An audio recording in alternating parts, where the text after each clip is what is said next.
Des milliards d'animaux sillonnent quotidiennement notre planète. Leurs routes migratoires et leurs comportements sociaux recèlent d'innombrables secrets. Grâce à une toute nouvelle génération de micro-émetteurs, d'ici peu, un système de surveillance spatiale va les assister dans cette mission. Les émetteurs sont équipés d'un système de téléphonie mobile associé à une balise GPS. La première roussette avec portable. Désormais, où qu'ils soient, les chercheurs pourront suivre la roussette dans les derniers recoins de la forêt tropicale, tout en restant assis devant leur ordinateur. Pour préserver le grand hamster, il faut d'abord le connaître. Ce soir-là, les traqueurs de l'Office national de la chasse et de la faune sauvage relèvent leur piège. Pour éviter les coups de dents, l'animal est immobilisé dans une grosse chaussette. Il est ensuite pesé, mesuré et même doté d'une puce électronique qui permettra de le géolocaliser. Jesko Parteke travaille avec Martin Wikelski. Il a équipé plusieurs merles de petits émetteurs radio.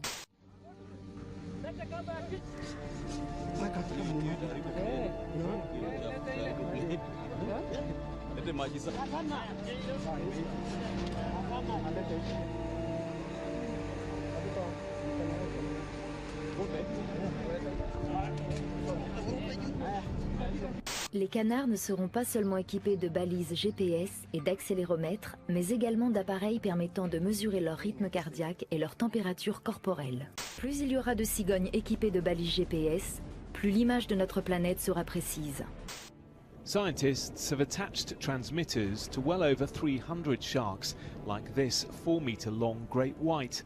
When a tag shark swims within about a kilometre of a beach, sharks swim too close to beaches, they send a warning message themselves via Twitter.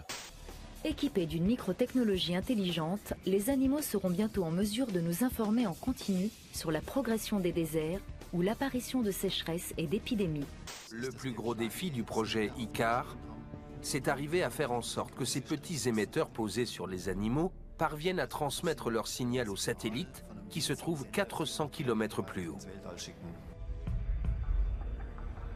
Ce projet de science-fiction pourrait très bientôt devenir réalité, grâce à la participation de plusieurs grandes institutions scientifiques ainsi que de la NASA, de l'Agence spatiale européenne et de l'agence russe Roscosmos.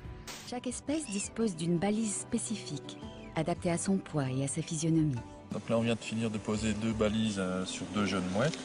Depuis 30 ans, Argos prend le pouls de la Terre et de sa faune, mesure sa vitalité, communique au monde entier les informations nécessaires à sa sauvegarde.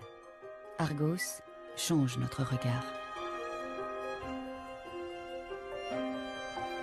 C'est la première prise de la journée. La veille, 11 tortues ont été sorties de l'eau par les équipes afin d'être baguées, marquées.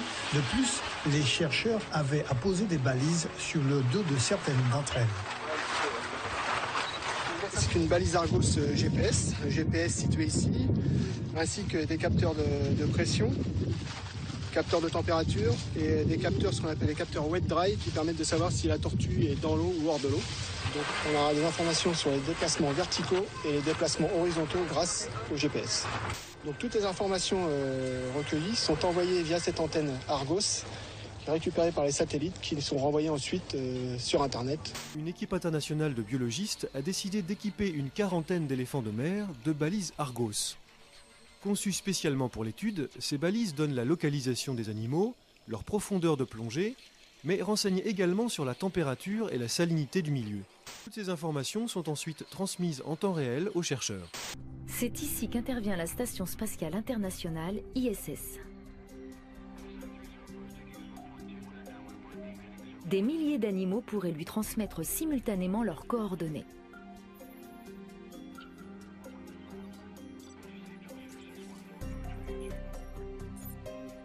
La station récolterait systématiquement les données à chacun de ses passages au-dessus de la Terre avant de les renvoyer à un centre de contrôle au sol. Je prends l'exemple des manchots royaux, donc grâce à Argos. Alors pour le cas de ce jeune lynx, on a choisi en partenariat avec l'Institut pour la recherche et le développement et le CNRS de l'équiper d'une balise Argos parce que pour nous c'était une formidable opportunité d'avoir des données très précises sur son mode d'occupation spatiale. Le développement sans précédent d'une technologie de plus en plus miniaturisée et de puces toujours plus intelligentes est une aubaine incroyable pour les pionniers de l'éthologie 2.0. Un système révolutionnaire de localisation et de collecte de données va permettre à la communauté scientifique de suivre l'animal à la trace, même quand il est hors de vue, d'en étudier le comportement et son rapport à l'environnement. Avec Argos, le fantasme devient réalité.